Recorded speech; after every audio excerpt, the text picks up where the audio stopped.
Zombie apocalypse.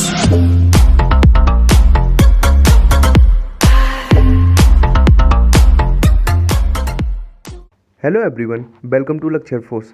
First question है, frequency 500 hertz की एक साउंड वेव एक्स एक्सिस की पॉजिटिव डायरेक्शन के अलोंग 300 मीटर पर सेकंड की वेलोसिटी से चल रही है। दो पॉइंट्स x1 और x2 के बीच में जो फेज डिफरेंस है, कालांतर है, वो 60 डिग्री है। तो उन दोनों पॉइंट्स के बीच की मिनिमम डिस्टेंस हमें फाइंड करनी है। First of all try to solve this question at your own. उसके बाद मैं बता रहा हूँ इसको कैसे करना है। तो देखो, फॉर दिस क्वेश्चन एक फॉर्मूला है जो आपको मस्ट है, मैंडेटरी है, मतलब आना ही चाहिए। जो देखो, पॉइंट के बीच की दूरी हमें फाइंड करना है, मतलब हमें पाथ डिफरेंस फाइंड करना है। ठीक है, तो एक होता है फेज डिफरेंस, यानी कि delta phi is equal to 2 pi बटे लेमडा इंटू पाथ डिफरेंस यानी कि डेल्टा एक्स। हमें ये फाइंड करना है। ठीक है, अब देखो इसमें अननोन क्या है। हमें डेल्टा फाई यानी कि फेज डिफरेंस उन्होंने क्लियरली गिवन है 60 डिग्री है। अब देखो ये हमें फाइंड करना है। अब अगर हम लेमडा फाइंड कर लें, यानी कि उस वेव का अगर हम लेंथ फाइंड कर लें, तो फिर हम इस क्वेश्चन से इजीली अप्रोच कर सकते हैं। तो आपको पता है v बराबर क्या होता है, एन लेमडा। तो अगर लेमडा फाइंड करेंगे तो सिंपली क्या हो जाएगी, उसकी वेलोसिटी और उसकी फ्रिक्वेंसी का अगर डिवाइड कर दें तो लेमडा होता है। अब देखो वेलोसिटी भी गिवन है, कितना है 300। ये आपको लिखना नहीं है।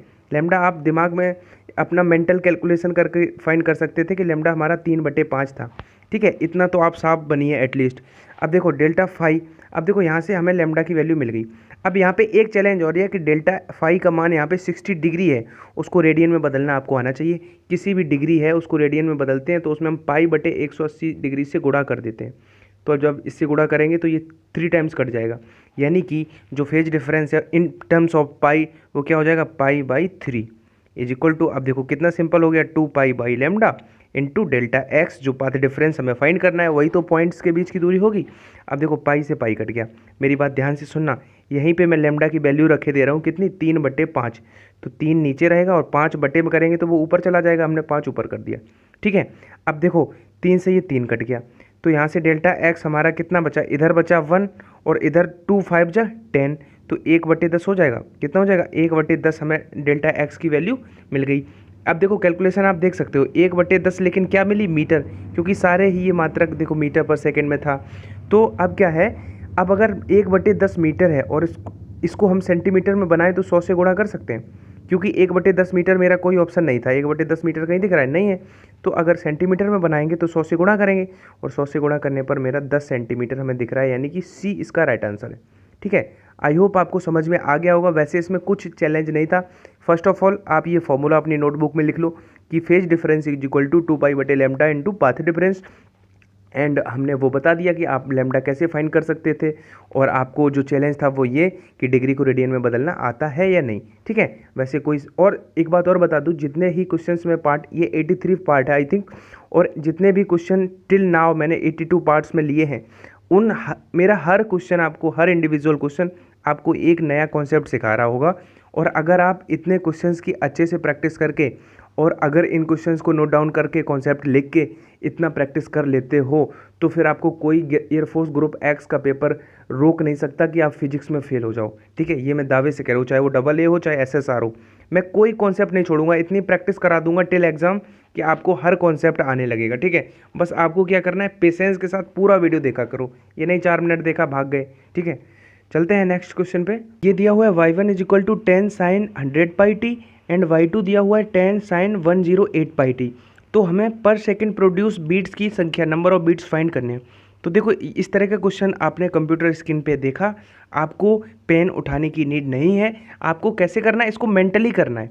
आपने देखा टी का कोफिशिएंट होता कितना है, a साइन ओमेगा टी होता है। तो टी का कोफिशिएंट जो होता है, जो 100 पाई दिख रहा है, वो पूरा ओमेगा है, और ओमेगा होता कितना है, 2 पाई n, यानी कि n1 कर लेते हैं फर्स्ट इक्वेशन के लिए। तो 2 पाई से ये पाई कटेगा 50 बार, तो n1 हमें कितना मिल गया, 50। अभी मैं समझा रहा हूँ, फिर आपको मेंटली कैसे करना है वो भी बताऊंगा।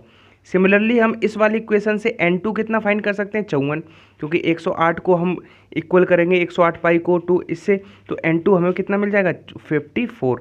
तो अब बीट्स होता क्या है, नंबर ऑफ बीट्स होता है कि फ्रिक्वेंसी का डिफरेंस, तो आवृत्तियों का अंतर ही तो हमारा पर सेकंड प्रोड्यूस बीट्स होते हैं। तो 50 और 54 का डिफरेंस 4 आ रहा है, तो सी इसका राइट आंसर है। तो अब देखो इस क्वेश्चन को मैं करा चुका था, लेकिन बहुत सारे बच्चे रोज़ हमसे नए जुड़ जाते हैं, इसलिए मैं हर प्रैक्टिस सेशन में कुछ नए क्वेश्चन इंक्लूड करने की कोशिश कर रहा हूँ। तो क्या है कि हमें इसमें क्या देखा हमने कि ये इतना नहीं करना है। आपने ये क्वेश्चन देखा, आपने देखा 100 पाई टी का कोफिशिएंट होता है ओमेगा, ओमेगा होता है 2 पाई एन, तो पाई से पाई तो कट ही जाना है, यानी कि 2n ये 100 है, यानी कि इसमें 2 से डिवाइड करके सीधा हम n1 निकाल सकते थे, इसमें 2 से डिवाइड करके हम सीधा n2 निकाल सकते थे। और देखो डेटा यही नहीं मिलेगा, आपको डेटा चेंज होके मिलेगा, लेकिन आपको हैबिट क्या डालनी, सपोज यहाँ पे होता 20 साइन, आपको होता 200 पाई टी, यहाँ पे होता 20 साइन 154 पाई टी, तो आप सीधा n1 निकालते, इसका आधा करते, n2 इसका आधा करते, तो उन्हीं का डिफरेंस आप सीधा लिख लेते। ठीक है, तो ये सेकंड क्वेश्चन और थर्ड क्वेश्चन मैंने रिवीजन के प्रोस्पेक्टिव से लिए हैं, क्योंकि बहुत सारे जो स्टूडेंट रेगुलर स्टूडेंट है वो तो इनको कर पा रहे होंगे, तो वो जंप करके आगे भी जा सकते हैं। ये क्वेश्चन भी मैं रिवाइज कराऊंगा। तो क्या है, उसके बाद फिर नए क्वेश्चन हैं सभी। अब देखो 500 हर्ट्ज फ्रिक्वेंसी की किसी प्रोग्रेसिव वेव में नोड्स और एंटी नोड्स के बीच की दूरी 20 सेंटीमीटर है, तो तरंग की चाल क्या होगी। फर्स्ट ऑफ ऑल आपके दिमाग में ये चीज़ देख के इन पे बहुत ध्यान रखना फिजिक्स का जब आप पेपर सॉल्व कर रहे हो, क्योंकि चीज़ें आते हुए भी गलत हो जाती है, सिर्फ थोड़ा हम ध्यान नहीं देते हैं। यहाँ पे सेंटीमीटर दिख रहा है, लेकिन यहाँ पे सारे ही आंसर्स मीटर पर सेकंड में, तो आपको ये दिमाग में लेके चलना है कि हमें सबसे पहले तो कन्वर्जन भी करना पड़ेगा।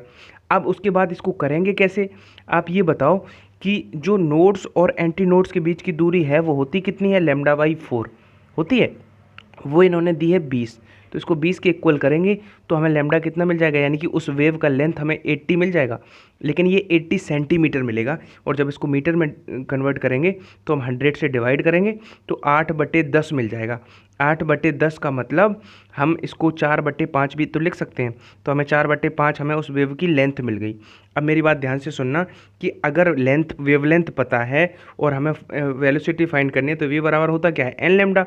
अब n का मान हमें है 500, क्वेश्चन में पता है 500 हर्ट्ज, इंटू लैम्डा का मान हम लिख सकते हैं 4/5, तो ये 5 से 5 कटेगा तो 4 का 100 में गुणा होगा, तो 400 मीटर पर सेकंड मेरा राइट आंसर है। अब देखो इस क्वेश्चन से हमें ये अगर पता नहीं थी बात तो फिर हम नहीं कर पाते, तो आप लिख लो, अगर नहीं पता है रिवाइज कर लो कि एक नोड्स और एक नोड्स के बीच की दूरी जो होती है वो λ/2 होती है, एक एंटी नोड्स और एक एंटी नोड्स के बीच की दूरी λ/2 होती है।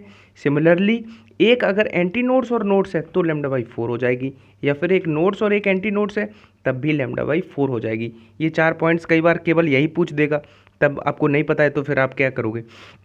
तो इसलिए आप देखो क्वेश्चन ऐसे भी हो सकता था कि एक प्रस्पंद और दूसरे प्रस्पंद के बीच की दूरी 40 है, तो एक प्रस्पंद और दूसरे प्रस्पंद के बीच की दूरी होती कितनी है, λ/2, तो λ/2 40 है, तो लैम्डा यहाँ से हमें कितना मिल जाता, 80 मिल जाता। तो सिमिलरली ऐसे कर सकते हैं, बस इनका कन्वर्जन का ध्यान रखना था कि ये 80 था, 20 मीटर इसमें को बदलना था, बाकी v बराबर n लैम्डा हम लगा के कर सकते थे। लैम्डा हमें डायरेक्ट नहीं दिया था, लेकिन इनडायरेक्टली हम इसको फाइंड कर सकते थे। चलते हैं नेक्स्ट क्वेश्चन पे। देखो कितना अच्छा क्वेश्चन है कि एक पार्टिकल का डिस्प्लेसमेंट इक्वेशन दिया हुआ है y = 4 cos² 1/2t और sin 1000t, इसके द्वारा उसे एक्सप्रेस किया गया। तो हमें फाइंड क्या करना है कि कितनी मोशंस का ये सुपर इम्पोज है, 2, 3, 4 या 5, इसको देख के क्वेश्चन को बताना है। बहुत अच्छा क्वेश्चन है, आपके एग्जाम में ऐसे क्वेश्चन आ सकते हैं, और अगर आप इसको अच्छे से समझ लिया तो फिर एग्जाम में आप लिखोगे नहीं, ये मुझे पता है, बस आप समझने पर फोकस किया करो, हमेशा कहता रहता हूँ। तो मैंने आपको बताया था कि कॉस स्क्वायर अगर आपको दिख जाए तो आपको उसे कॉस में स्प्लिट करना है, क्योंकि कॉस स्क्वायर नहीं होता है इसके इक्वेशन में। तो अब क्या है कि पता होना चाहिए कि cos 2a का एक फॉर्मूला होता है क्या, 2 cos² a - 1। अब देखो अगर 2 cos² a का मान निकालें तो वो 1 इधर आएगा, यानी कि 1 + cos 2a लिख सकते हैं, 1 + cos 2a बराबर हो जाएगा 2 cos² a। अब देखो यहाँ पे हम 4 को स्प्लिट कर ले रहे हैं 2 × 2 में, तो 2 × 2 cos² a का फॉर्मूला दिख रहा है 1/2t। अभी हम इसको छोड़ देते हैं, इसको कंसीडर नहीं करते हैं। तो इसको देखें तो इतनी चीज़ को हम क्या लिख सकते हैं, 2 cos² a है, उसको 1 + cos 2a लिख सकते हैं, यानी कि 2 बाहर रहने देते हैं, और इस चीज़ को हम लिख सकते हैं 1 + cos 2a। अब 2 और a का मान कितना है, t/2, तो t/2 से ये 2 कट जाएगा, यानी कि 1 + cos t बचा केवल, और साथ में जो चल रहा है वो भी लिख लिया। अब देखो कितना ईजी हो गया, sin 1000t। ध्यान से देखना, अब इतना आप देखोगे तो शायद आप क्लिक कर पाओगे आंसर, लेकिन फिर भी मैं पूरा बता दे रहा हूँ। अब देखो sin 1000t का यहाँ पे 1000 है, साइन 1000t का और 2 का मैं अंदर गुणा कर दे रहा हूँ दोनों टर्म्स में। तो क्या हो जाएगा, 2 का 1 में गुणा होगा 2, तो 2 साइन 1000t प्लस अब कॉस टी में भी आपका 2 का भी गुणा होगा और साइन 1000t का भी होगा, तो क्या हो जाएगा 2 कॉस टी और साइन 1000t। ठीक है, अब आप देखो, अब मैं इसको केवल इतना ही, आप अब क्या है कि देखो जगह नहीं है फिर भी देखना, 2 साइन 1000t। अब यहाँ पे क्या है, 2 कॉस टी और साइन 1000t। अब 2 साइन ए कॉस ए बराबर क्या होता है, साइन ए प्लस बी और साइन ए माइनस प्लस साइन ए माइनस बी, यानी कि ये हो जाएगा साइन 1000 में जब एक जुड़ेगा तो साइन 1000 1t, तो एक हो जाएगा फिर प्लस साइन 999t, यानी कि हमें 3 दिख रहे हैं, एक ये और एक इसमें से हमें 2 मिलेंगे क्योंकि 2 साइन ए कॉस ए का 2 साइन ए कॉस बी का फॉर्मूला लगाएंगे तो 2 इससे दिख जाएंगे, यानी कि ये 3 मोशन का सुपर इम्पोज है। तो आई होप आपको समझ में आ गया होगा। अब ये जो कैलकुलेशन है ये पूरा ट्रिग्नोमेट्रिक कैलकुलेशन है, अगर ये समझ में नहीं आ रही है तो भी प्रॉब्लम है। केवल फिजिक्स आने से एग्जाम नहीं हो जाएगा करेक्ट, आपको मैथ भी उतना इक्वली आनी चाहिए, इंग्लिश भी आनी चाहिए, ठीक है, ग्रुप डिस्कशन करना भी आना चाहिए। ऐसा ही नहीं है कि आप के सारे कॉन्सेप्ट्स क्लियर है लेकिन आप इंग्लिश भी नहीं बोल पाते हो वहाँ पे, तो प्रॉब्लम है। और डिफेंस की जॉब के लिए सबसे मैंडेटरी आपका फिजिकल भी फिट होना चाहिए। तो ये सारी चीज़ें, अब आप कोई कहता है कि सर अब वो मुझे कैलकुलेशन समझ में नहीं आई, या कोई कहता है सर मुझे फिजिक्स बहुत अच्छी आ गई लेकिन मैं दौड़ नहीं पाता हूँ, तो क्या फ़ायदा है, एयरमैन कैसे बन पाओगे। तो इसलिए इन सारी चीज़ों को अब मैंने कॉन्सेप्ट बता दिया, जीनियस बच्चा क्या होता है, मैंने कॉन्सेप्ट बता दिया कि स्क्वायर को ख़त्म करना है तो उस अब ये कैलकुलेशन पूरा ट्रिग्नोमेट्रिक है। आप देखोगे 3 टर्म्स मिल जाएंगे, पहला मिलेगा आपको कितना, आपको पहला मिलेगा 2 साइन 1000t, फिर उसको जब स्प्लिट करोगे तो मिलेगा साइन, आपको कितना मिलेगा 1001t और साइन 999t। तो ऐसे 3 मिल जाएंगे, तो ये आपको इसको देख के आप क्लियरली कह सकते हो कि ये 3 का सुपर इम्पोज था, तो इसका ये आंसर हो जाएगा। ठीक है, तो इस अब देखो, अब आपने कर लिया तो अब आपका क्वेश्चन ये पेपर में आ गया, यही डेटा सपोज हुआ, तो अब देख के ही क्लिक करोगे तो कितना टाइम सेव होगा। तो इसलिए ज़्यादा से ज़्यादा प्रैक्टिस हमें करनी है बिफोर एग्जाम। एक क्लोज आर्गन पाइप की जो फ्रिक्वेंसी है वो ओपन आर्गन पाइप के सेकंड हार्मोनिक के फ्रिक्वेंसी के इक्वल है, तो उनकी लेंथ का रेशियो फाइंड करना है। ठीक है, जो क्लोज वाला होगा पाइप उसकी लेंथ और ओपन वाले की लेंथ का रेशियो फाइंड करना है। इससे पहले मैंने कल के वीडियो में एक क्वेश्चन पूछा था जिसमें 3 मीडियम थे, एक श्रव्य, एक पराश्रव्य, एक अपश्रव्य।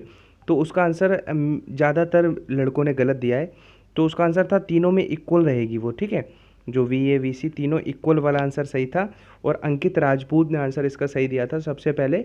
और सबसे पहले तो नहीं पता मुझे, लेकिन अंकित राजपूत का एक कमेंट मैंने पढ़ा तो उन्होंने कहा था मेरा नाम नेक्स्ट वीडियो में ले लेना, मैं आपके हर क्वेश्चन का रिप्लाई करता हूँ।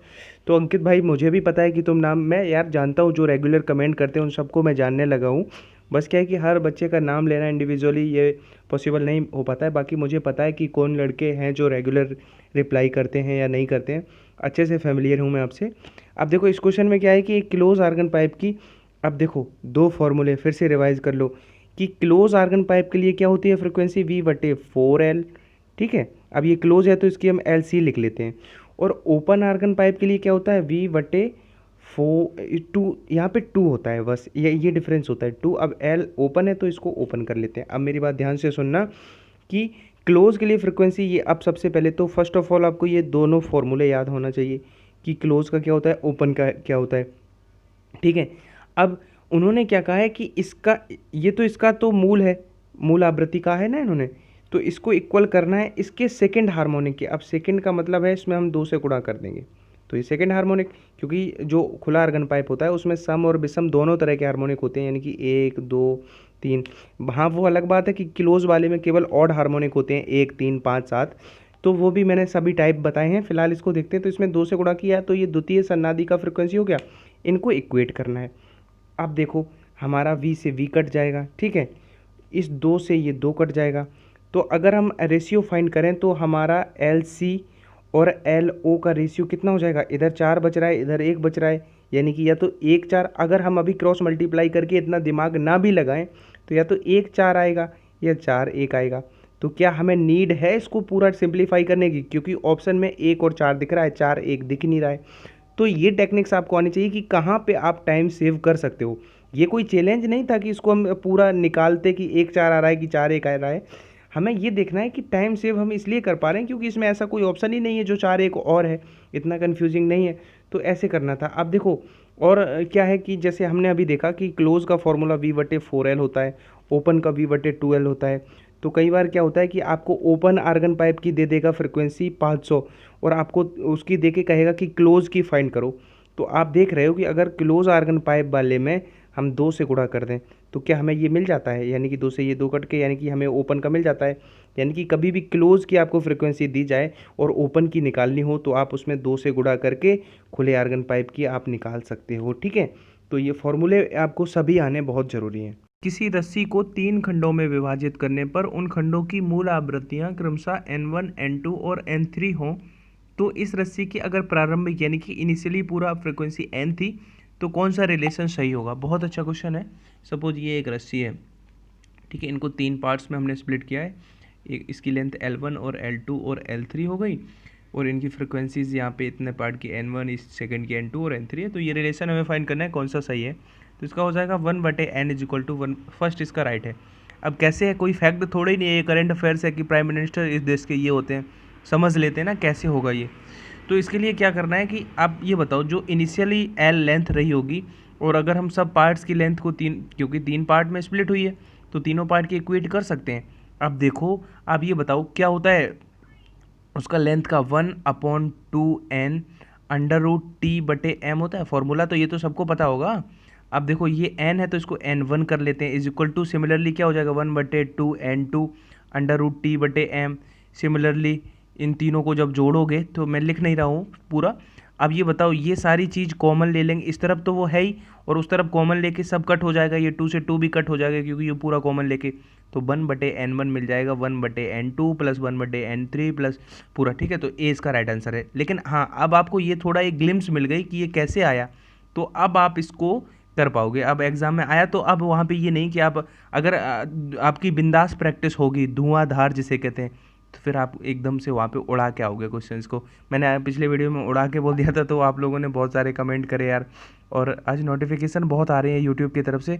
बहुत सारे बच्चे क्या होते हैं कि कल भी एक वीडियो में नोटिफिकेशन आया, तो देखो अगर फ्लाइट मोड पे मैं लगा के और वीडियो रिकॉर्ड करता हूँ तो फिर नोटिफिकेशन नहीं आ पाते हैं। कल क्या किया, एक बच्चे ने जो नोटिफिकेशन आया उसने वहीं पे पॉज किया, मतलब उसका दिमाग देखो वहीं पे उतना ही बिल्कुल फिक्स पॉज करके उसका स्क्रीनशॉट लेके और मुझे पर्सनली भेज रहा है और कह रहा है आप इस चैनल से भी पढ़ते हो। मतलब आप लोगों का दिमाग भी मानना पड़ेगा, गजब है यार। सैल्यूट करता हूँ मैं उस बंदे को, कितना क्रिएटिविटी है उसके अंदर। चलते हैं नेक्स्ट क्वेश्चन पे। हाइड्रोजन स्पेक्ट्रम में H अल्फा रेखा की जो वेवलेंथ है वो 656 नैनोमीटर और जबकि जो उससे बहुत दूर एक गैलेक्सी में उस स्पेक्ट्रम में H अल्फा की जो वेवलेंथ है वो 706 नैनोमीटर है। तो अर्थ के सापेक्ष उस गैलेक्सी की जो अप्रॉक्सीमेट जो वेलोसिटी है वो हमें फाइंड करनी है। सबसे पहले तो मैं आपको एक बात बता दूं कि इसमें आपको नैनोमीटर देख के आपको घबराना नहीं है, क्योंकि इसमें जो फॉर्मूला है वो अब स्टिल आंसर मीटर पर सेकंड में आएगा, आपको कन्वर्ट करने की ज़रूरत नहीं होगी नैनोमीटर की। वो क्यों? क्योंकि डॉपलर इफेक्ट में आपने एक देखो, इसको आपने ट्राई कर लिया होगा खुद से। अब मैं कराता हूँ। आपने एक फॉर्मूला पढ़ा होगा डेल्टा लैम्डा, यानी कि वेवलेंथ का जो डिफरेंस होगा वो क्या होता है V/c। अब V और C क्या होते हैं ये टर्म्स आपको अच्छे से पता होंगे। V हमें फाइंड करना है उसकी वैल्यू और C लाइट की क्या होती है वैक्यूम में 3 × 10⁸ C का मान। अब बाकी देखो इसको कैसे अप्रोच करना है। अब अगर यहाँ से हमें फाइंड क्या करना है, फाइंड हमें B करना है, तो V के लिए मेरा इसी का एक दूसरा रिप्रेजेंटेशन हम ऐसे कर सकते हैं V = C इधर जाएगा तो डेल्टा लैम्डा/लैम्डा, यानी कि इसी को हम इस तरह से भी रिप्रेजेंट कर सकते हैं। आप देखो कितना इजी हो गया। C की वैल्यू हमने रखी, C का मान रखा मैंने कितना 3 × 10⁸ मीटर पर सेकंड, जो हर बच्चे को याद होना चाहिए, याद होगा भी। अब डेल्टा लैम्डा मतलब उनकी वेवलेंथ का डिफरेंस, तो 656 और 706 का डिफरेंस ऊपर लिखेंगे कितना आएगा 50। दिख रहा है डिफरेंस? जब आप 706 में से 656 घटाओगे तो 50 मिलेगा। 50 क्या होगा नैनोमीटर बटे नीचे लैम्डा इनिशियली कितना था 656 क्या नैनोमीटर, तो 656 नैनोमीटर। अब आपको दिख रहा है कि ये नैनोमीटर से नैनोमीटर कट हो गया तो हमारा इम्पैक्ट आंसर पे नहीं पड़ेगा, हम चाहे उसको चेंज करें या ना, क्योंकि बहुत सारे बच्चे होंगे उसको पहले नैनोमीटर में चेंज करेंगे। जब यहाँ से नैनोमीटर कट रहा है तो फिर हमें क्या चेंज करने की नीड है। अब देखो इन्होंने तभी कहा है अप्रॉक्सीमेट वैल्यू फाइंड करनी है क्योंकि एग्जैक्ट नहीं आ रही है। जब 50 का आप 3 में गुणा करोगे तो 150 आएगा, ठीक है 150 आ रहा है जो कि 656 से कम है। तो हम एक जीरो यहाँ से उठा लेते हैं, 10⁸ है यहाँ पे 7 रहने देते हैं और एक जीरो उठा के इसको 1500 बना लेते हैं क्योंकि 50 का 3 में गुणा करोगे तो 150 आएगा। एक जीरो यहाँ से उठाया, 10 की पावर 7 बचा, तो ऊपर बचा 1500। ऊपर कितना बचा 1500 गुणा 10 की घात 7, क्योंकि एक 10 हमने उठा के यहाँ लगा दिया, बटे नीचे कितना है 656। अब इसको काटेंगे तो ये 3 बार तो कटेगा नहीं, 2 बार पूरा पूरा कटेगा, तो 2 पॉइंट समथिंग और 10⁻7 आएगा, यानी कि 20 का राइट आंसर है। अब आप लोग सोच रहे होंगे क्या ऐसे क्वेश्चन एग्जाम में आते हैं? तो गाइज ये आपका कोई वैसा क्वेश्चन नहीं है, आप किसी एग्जाम का ही क्वेश्चन है, कॉम्पिटेटिव एग्जाम का। तो आप अगर अप्रॉक्सीमेट वैल्यू पूछी गई है तो और ईजी हो जाती है चीज़ें, क्योंकि आपको पूरा सॉल्व नहीं करना होता है। तो 2 × 10⁻7 मीटर पर सेकेंड, 6 × 10⁻14 हर्ट्ज फ्रिक्वेंसी का प्रकाश विकृत करने वाला तारा अर्थ से इतनी चाल से दूर जा रहा है, तो 10 की घात 14 हर्ट्ज के मात्रक, यानी उसका मात्रक कितना है, तो फिर मापे यानी कि मेज़र करने वाली फ्रिक्वेंसी क्या होगी। देखो इसको पहले खुद से ट्राई करो। अब मैं इसको आपको एक बात बताऊं, पहले तो मैं आपको इसको सबसे पहले ये बता दूं कि आपने एग्जाम में ये क्वेश्चन देखा तो आप कितना लिखोगे। आपको जो एन फाइंड करनी है उसको एन डैश कंसीडर कर लेते हैं, तो वो क्या हो जाएगी एन 1 - v/c, केवल इतना लिखोगे। अब एन इनिशियल कितना था 6 × 10⁻14, अभी बता रहा हूँ कैसे आया, 1 - v कितना है, v आपको दिया है 0.8 c, यानी कि 0.8 लिखेंगे क्योंकि c से c कट ही जाएगा, तो 0.8, 1 में से 0.8 जाएगा, तो 6 में जब 0.2 का गुणा करेंगे तो 1.2 × 10⁻14। अब इन्होंने कहा है कि 10 की घात 14 उसका जो है वो मात्रक है, तो इसके मात्रक में मेरा आंसर 1.2 हो गया, यानी कि 20 का राइट आंसर। अब आपके दिमाग में पहले इसका स्क्रीनशॉट लेके रख लो, ठीक है, जहाँ पे आप नोटबुक बना रहे हो तो उसमें अगर नोट डाउन करना है तो कर लो। अब आपको मैं बताऊँ कि ये कैसे आया। अब मैंने क्या है कि आप सब ने पढ़ा होगा डॉपलर इफेक्ट में फॉर्मूला जो होता है फ्रीक्वेंसी का, वो एन डैश क्या होता है एन और 1 इसमें स्क्वायर रूट लगा लेते हैं 1 - v/c बटे 1 + v/c। अब क्या है कि इसको आपको ड्राइव करने की नीड नहीं है। जब आपका कभी भी क्वेश्चन में जो v है वो बहुत ही कम हो c से, क्योंकि हमें दिख रहा है c का मान होता है 3 × 10 की घात 8, उसके कंपैरिजन में ये नेग्लिजिबल है, और जब ये नेग्लिजिबल हो तो वो स्पेशल केस बन जाता है जो कॉम्पिटिटिव एग्जाम में फ्रिक्वेंटली पूछा जाता है। उसके लिए आपको ये फॉर्मूला मेमोराइज ना करके एक अनदर फॉर्मूला मेमोराइज कर लेना है। वो क्या होता है मैंने अभी बताया था, n 1 - v/c। जब ये नेग्लिजिबल होगा तो स्क्वायर उसका, इसको फर्दर कैलकुलेट करेंगे तो वो कैलकुलेशन मैं नहीं कर पा रहा हूँ फ़ोन की स्क्रीन पे, आप डायरेक्ट इसको याद कर सकते हो। तो इस क्वेश्चन में अगर ये फॉर्मूला आपको पता था तो फिर आप कितना आसानी से इसको ज्ञात कर सकते थे। एक पर्सन किसी लाइट सोर्स के टुवर्ड्स किस वेलोसिटी से चले कि उसे रेड सिग्नल जिसकी वेवलेंथ इतनी है उसे ग्रीन दिखाई देने लगे, तो यदि निर्वात में जो प्रकाश की चाल है वो c है। तो देखो इससे अच्छा क्वेश्चन क्या ही हो सकता है। अब इस क्वेश्चन को देख के करने से पहले एक बात पता होनी बहुत ज़रूरी है कि जो डॉपलर इफेक्ट है वो नॉट ओनली साउंड वेव के लिए एप्लीकेबल होता है, वो आपका लाइट वेव के लिए भी एप्लीकेबल होता है। जो डॉपलर प्रभाव है वो केवल ध्वनि तरंगों के लिए ही नहीं, प्रकाश तरंगों के लिए भी लागू होता है। सबसे पहले तो ये भी फैक्ट पूछा जा सकता है। अब देखो मैंने आपको अभी रिसेंट 1-2 क्वेश्चन पहले एक फॉर्मूला बताया था कि change in wavelength is equal to v/c into wavelength. तो ये फॉर्मूला आप मैंने तभी कहा था कि याद कर लो, तो इसलिए ही कहा था क्योंकि अब देखो इस फॉर्मूले से आप इजीली कर पाओगे, क्योंकि चेंज इन वेवलेंथ कितना है, जो 7500 और 5000 का चेंज है वो कितना है 2500, तो यहाँ पे हम कितना लिख सकते हैं 2500 इज इक्वल टू, आपको v का मान फाइंड करना है, v लिख लिया, इन टर्म्स ऑफ c करना है, c भी लिखा रहने देते हैं, और लैम्डा मतलब इनिशियली कितना था, उसे रेड सिग्नल दिख रहा था जिसकी वेवलेंथ थी 7500, तो 7500। अब इसको कट करेंगे 25 से तो 3 बार कट जाएगा, और v का मान निकालना है तो c इधर जाएगा तो c, और ठीक है, और ये 3 इंटू में है और इधर आके बटे में हो जाएगा, तो फाइनली आंसर हमें कितना मिल गया c/3। तो देखो फॉर्मूले अगर याद होते हैं तो फिर आप कितना इजीली चीज़ों को कर पाते हो मैनेज। तो इसलिए मैं कहता रहता हूँ कि फॉर्मूले आप ज़रूर याद कर लो, और फॉर्मूलों के लिए मेरी एक मास्टर PDF लॉन्च हुई है जिसको मैंने ई-बुक, जिसका जो डिटेल है ख़रीदने का बाई करने का वो आपको डिस्क्रिप्शन बॉक्स में मिल जाएगा। मात्र 30 रुपीज़ की ई-बुक है, उससे आप इंस्टेंट सारे फॉर्मूले रिवाइज कर पाओगे, और उसमें बहुत सारे क्वेश्चंस दिए हुए हैं जितने अभी तक मैंने इस चैनल पे क्वेश्चन कराए हैं वो सभी मैंने कंपाइल कर दिए वहाँ पे। तो वो मास्टर PDF खरीद सकते हो आप, इससे आपको 100% बेनिफिट होगा। मात्र 30 रुपये की है, उसके लिए आपको पेमेंट करना पड़ेगा डिटेल्स नंबर पे, और स्क्रीनशॉट उस मेल पे भेजना पड़ेगा जो मेल आपको गिवन है नीचे, उसके बाद हम आपको प्रोवाइड करा देंगे वो PDF। तो देखो अकॉर्डिंग टू हुबल, जो आप सबको अगर हुबल का थ्योरी पता है, तो जो वर्ल्ड है तो उसका जो जो यूनिवर्स है उसका एक्सपेंस प्रसार हो रहा है, ठीक है, हुबल के अकॉर्डिंग। तो उन्हें क्या है कि एक दूर तारा नीला दिखाई दे रहा है, तो अर्थ से देखने पर तारे का जो रंग है वो कैसा शिफ्ट हो जाएगा, किस तरफ। तो देखो हुबल की थ्योरी से क्वेश्चंस आपके एयरफोर्स और नेवी में देखा जा रहा है कि आते हैं। तो आपको एक बार मैं सजेस्ट करूंगा कि आप इस वीडियो के बाद जाके गूगल पे सर्च करके हुबल का थ्योरी पढ़ लेना, उसके स्टेटमेंट पढ़ लेना, क्योंकि उन स्टेटमेंट से भी जब आप इसको सर्च करोगे और खुद से एफर्ट लगाओगे तो 100% 2 से 3 MCQ आपको निकल आएंगे उनमें से। तो अब वो किसी भी तरह से निकल सकते हैं। जैसे हुबल ने क्या बताया था कि जैसे कुछ पॉइंट्स हैं, यहाँ पे मैं कुछ पॉइंट्स ले रहा हूँ, कुछ समझाने की कोशिश करता हूँ। तो अकॉर्डिंग टू हुबल क्या है कि अगर कुछ मिलियन ईयर या कुछ हज़ारों साल बाद देखेंगे तो इन पॉइंट्स की जो मतलब एक दूसरे के सापेक्ष जो दूरी होगी वो बढ़ी हुई होगी, मतलब एक्सपेंड हो रहा है वर्ल्ड। तो जो देखो मैं अभी क्या बता दे रहा हूँ आपको, इसका जो कलर होगा वो रेड शिफ्टिंग है, रेड की तरफ लाल रंग की ओर विस्थापित होगा। ये क्वेश्चन पूछा जाता है, ठीक है, आपको बहुत सारे प्रैक्टिस सेट में भी देखने को मिलेगा। लेकिन एक काम करना आप लोग प्लीज़, अभी जाके रेड शिफ्टिंग यूट्यूब पे सर्च करना, simply red shifting and blue shifting in Hindi, उसको देख लेना। और हुबल की थ्योरी गूगल पे जाके थोड़ा देख लेना, ठीक है।